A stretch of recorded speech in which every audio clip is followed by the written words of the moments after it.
बाबा जलेश्वर युव कला परिषद तरफ राम भक्त रावण नाटक मंचस्थ बालीगुड़ा नुआगां ब्लॉक अंतर्गत जलेश्वर शैवपीठरे बाबा जलेश्वर युव कला परिषद तरफ शिवरात्र उपलक्षे राम भक्त रावण नाटक मंचस्थ होइछे। कार्यक्रमटी बालीगुड़ा विधायक श्रीजुक्त चक्रमणि कंवर मुख्य अभिभावक जोगदे कार्यक्रमटी उद्घाटन करथिले। सम्मानित अतिथि भावे के नुआगां ब्लॉक सांसद प्रतिनिधि साहेब पात्रंक, नुआगां ब्लॉक चेयरमैन श्रीमती सुलोचना दल बेहेरा, सरपंच शंकर प्रधान, पूर्वतन बड़गुड़ा सरपंच महादेव प्रधान, सेरंगगढ़ बीजेडी सभापति चंद्रमणि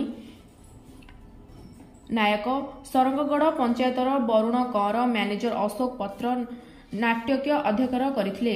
सभापति संपादक जोग दैथिया बेले कार्यक्रमटी पूर्वतन समिति सभ्य अनिल पात्र परिचालना करथिले।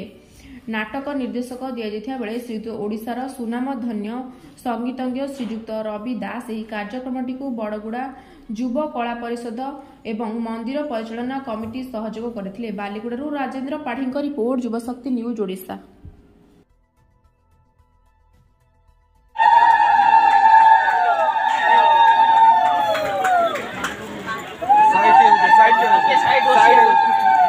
समस्त दर्शक मान अनुरोध करुच्ची माँ मान हुड़ाड़ी दिंतु सम्मानित सम्मानित करवा समस्त दर्शक बंधु मान अनुरोध करुच्ची हुड़ाड़ी दिंतु।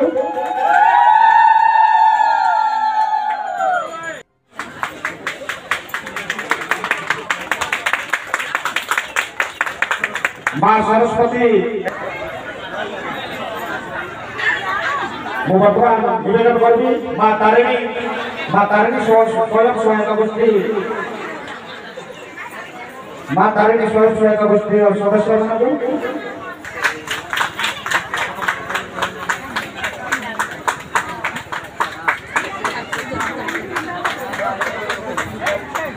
गुरुजी को सम्मानित करने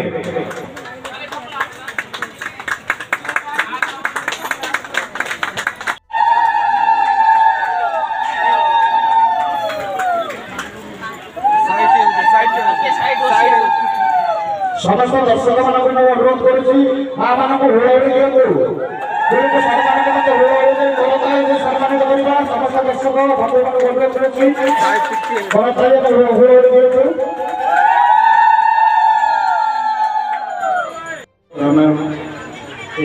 शुभ उद्घाटन अवसर में आम पाखे मान्यगण अतिथिगण अच्छा तुम मंदिर मैंने समस्त को निश्चित मात्रा खुशी अवसर मंचर मंचासीन स्थानीय ब्लॉक अध्यक्ष सांसद प्रतिनिधि तो सहित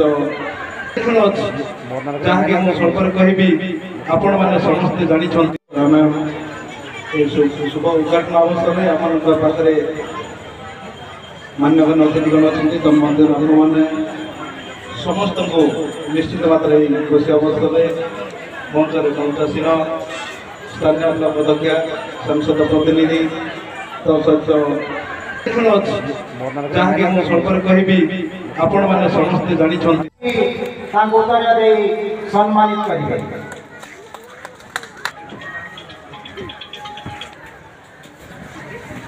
सम्मानित अतिथि